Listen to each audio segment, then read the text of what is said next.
Hello മക്കളെ, ഇന്ന് നമ്മളിവിടെ പറയാൻ പോകുന്നത് മാത്സിൻ്റെ ക്വസ്റ്റ്യൻ പേപ്പറാണ്. 2ാം ക്ലാസ് മാത്സ് ആനുവൽ എക്സാം ഇപ്പോൾ ചില സ്കൂളിലൊക്കെ നടന്നു കഴിഞ്ഞു. ആ ഒരു സ്കൂളിൽ നിന്ന് കിട്ടിയതാണ് ഈ ക്വസ്റ്റ്യൻ പേപ്പർ കേട്ടോ. അപ്പോൾ നമുക്കിതൊന്ന് കണ്ടു നോക്കിയാലോ. നിങ്ങൾ ആദ്യമായിട്ടാണ് ഈ ചാനൽ കാണുന്നതെങ്കിൽ ഒന്ന് സബ്സ്ക്രൈബ് ചെയ്യൂ. അതുപോലെ വീഡിയോയ്ക്ക് ലൈക്ക് നൽകാനും നിങ്ങളുടെ ഫ്രണ്ട്സിനൊക്കെ അത് ഷെയർ ചെയ്ത് കൊടുക്കാനും മറക്കല്ലേ കേട്ടോ. വീഡിയോയ്ക്ക് ലൈക്കോ കിട്ടാൻ വളരെ പ്രയാസമാണ്, നിങ്ങൾ തന്നെ ലൈക്ക് ചെയ്യണ്ടേ. ഓക്കെ, അപ്പോൾ പ്രവർത്തനം 1, ചക്രങ്ങൾ എത്ര? അപ്പുവും കൂട്ടുകാരും മൈതാനത്ത് കുറച്ച് സൈക്കിളുകൾ കണ്ടു. സൈക്കിളുകളുടെ എണ്ണം എത്ര? എണ്ണി നോക്കൂ. എത്ര എണ്ണമാണ്? 7. സൈക്കിളുകളുടെ ആകെ ചക്രങ്ങൾ എത്ര? അതിൻ്റെ താഴെ നമ്മുടെ ഉത്തരം എഴുതാനുള്ള ഇവിടുത്തെ ഗുണന ചിഹ്നമാണ് ഇട്ടിട്ടുള്ളത്. അപ്പോൾ ഗുണിച്ചിട്ടുള്ള ഉത്തരമാണ് ഇവിടെ കാണേണ്ടത്. അല്ലാതെ നമുക്ക് സൈക്കിളിൻ്റെ ടയറുകൾ ഇങ്ങനെ ചക്രങ്ങൾ ഇങ്ങനെ എണ്ണി നോക്കിയാൽ മതി. പക്ഷേ ഇവിടെ 7 സൈക്കിളിന് 2 ചക്രങ്ങൾ വീതം ഉണ്ട് അല്ലേ. അപ്പോൾ 7 ഗുണിക്കണം 2, 7 2 14, അങ്ങനെയാണ് ഇവിടെ എഴുതേണ്ടത്.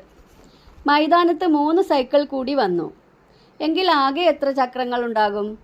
അപ്പോൾ 3 സൈക്കിളും കൂടി വരുമ്പോൾ 7 കൂടെ 3 കൂട്ടണം. 7 3 10 സൈക്കിളായി. 10 സൈക്കിളിന് 10, അതേപോലെ ഈ 2 ചക്രങ്ങളാണ്, ഈ 2 ചക്രങ്ങൾ. അപ്പോൾ 10 ഗുണിക്കണം 2 സമം 20. ഓക്കെ, ഇനി പ്രവർത്തനം 2, കടയിൽ പോകാം. അനുവും സോനുവും കടയിൽ പോയി. വിലവിവര പട്ടിക നോക്കി.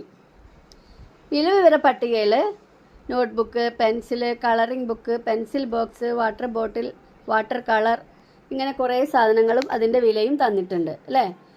പെൻസിൽ ബോക്സും വാട്ടർ ബോട്ടിലും വാങ്ങണമെങ്കിൽ എത്ര രൂപ വേണം?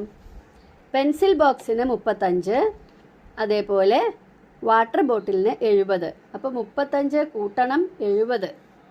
35ഉം 70ഉം താഴെ എഴുതി നമുക്ക് കൂട്ടി കണ്ടുപിടിക്കാം.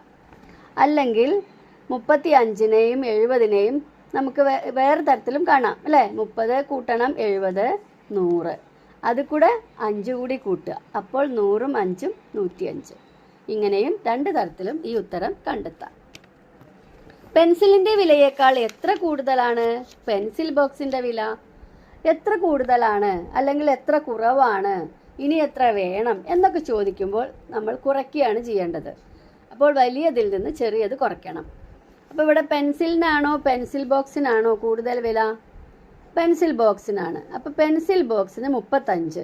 35ൽ നിന്ന് പെൻസിലിൻ്റെ വില 10 രൂപ കുറയ്ക്കണം. 35 കുറയ്ക്കണം 10. അപ്പോൾ എത്ര കിട്ടുക? 25.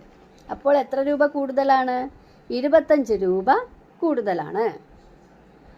അനു 5 പെൻസിൽ വാങ്ങി. എത്ര രൂപ കൊടുക്കണം? ഒരു പെൻസിലിന് എന്താണ് വില? 10 അല്ലേ. അപ്പോൾ 5 പെൻസിലിന് 5 10. 5 10 എത്രയാണ്? 5 10 50 രൂപ. സോനു 100 രൂപ മുഴുവനായും ചെലവഴിച്ച് 2 സാധനങ്ങൾ വാങ്ങി. അവ ഏതൊക്കെയാവാം? ഇവിടെ തന്നതിൽ 2 തരത്തിലുള്ള ഇതിലും 100 രൂപ കിട്ടുന്നതുണ്ട്. ഏതൊക്കെയാണ്? നോട്ട്ബുക്കിനും വാട്ടർ ബോട്ടിലിനും കൂടി 100 രൂപയാണ്. അപ്പോൾ നമ്മൾ ഇവിടെ നോക്കേണ്ടത് എന്താണ്? ഏതൊക്കെ കൂട്ടിയാലാണ് 100 കിട്ടുക? അപ്പോൾ നമ്മൾ ആദ്യം നോട്ട്ബുക്ക് എടുത്തു, അവസാനം 0 വരണം കേട്ടോ. ഈ 5ഉള്ളത് എന്തായാലും കൂട്ടി നോക്കേണ്ട ആവശ്യമില്ല. 30ഉം 70ഉം കൂട്ടി നോക്കി, അപ്പോൾ 100 രൂപ. പിന്നെ 40ഉം 60ഉം കൂട്ടി നോക്കി, അപ്പോഴും 100 രൂപ. പിന്നെ ഏത് കൂട്ടി 2 എണ്ണം കൂട്ടിയാലും 100 കിട്ടില്ല. അപ്പോൾ ഇത് രണ്ടുമാണ്. അപ്പോൾ ഒന്നുകിൽ നോട്ട്ബുക്കും വാട്ടർ ബോട്ടിലും വാങ്ങാം, അല്ലെങ്കിൽ കളറിംഗ് ബുക്കും വാട്ടർ കളറും വാങ്ങാം. ഓക്കെ, ഇനി അടുത്തത് പ്രവർത്തനം 3, സമയം. ക്ലോക്കിലെ സമയം എഴുതുക. ഈ ക്ലോക്കിൽ എത്രയാണ് സമയം? 8 മണി.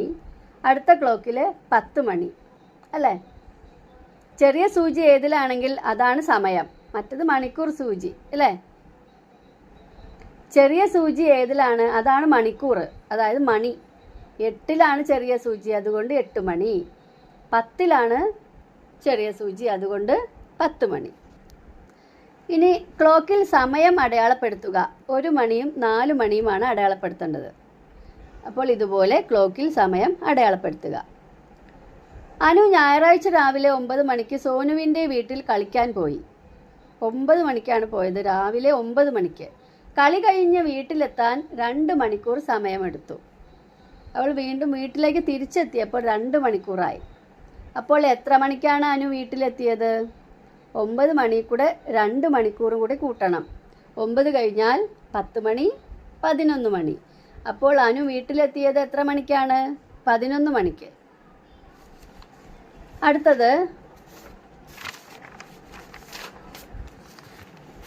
അടുത്തത് സംഖ്യകൾ കണ്ടെത്താം. കളങ്ങളിൽ വിട്ടുപോയ സംഖ്യകൾ എഴുതുക. ഒരു പ്രയാസവുമില്ല. 182 ഉണ്ട്. അപ്പോൾ മുന്നിൽ എന്തായിരിക്കും? 182ൻ്റെ മുമ്പ് 181, 182, 183, 184, 185, 186, 187, 188, 189, 190, 191, 192, 193, 194, 195, 196, 197, 198, 199, 200. ഇനി നമുക്ക് 196നും 198നും ഇടയിലുള്ള സംഖ്യ ഏതാണ്? ഇവിടെ എഴുതിയത് നോക്കൂ. 196 കഴിഞ്ഞാൽ 197. അപ്പോൾ ഇവിടെ 197 എഴുതുക.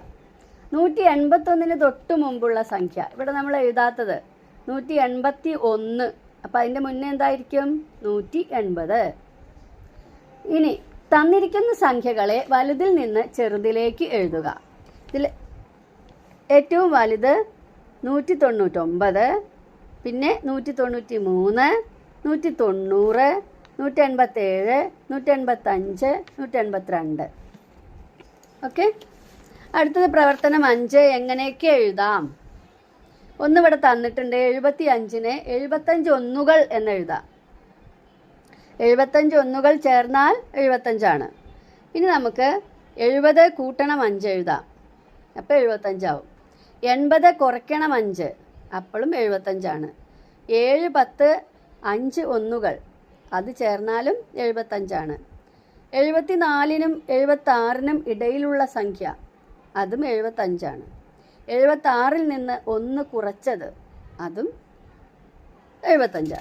ഇങ്ങനെയാണ് ഈ തവണ കണക്കിന് ഗണിത എക്സാമിന് വന്നിട്ടുള്ളത്. നിങ്ങൾക്ക് എല്ലാവർക്കും ഈ പ്രവർത്തനങ്ങളെല്ലാം മനസ്സിലായിട്ടുണ്ടാകുമെന്ന് വിചാരിക്കുന്നു. അല്പം ശ്രദ്ധയോടെ ചെയ്യണം കണക്ക്, അത്രേ മാത്രമേ ആവശ്യമുള്ളൂ. അപ്പോൾ എല്ലാവരും നന്നായിട്ട് പരീക്ഷ എഴുതുക. Thanks for watching.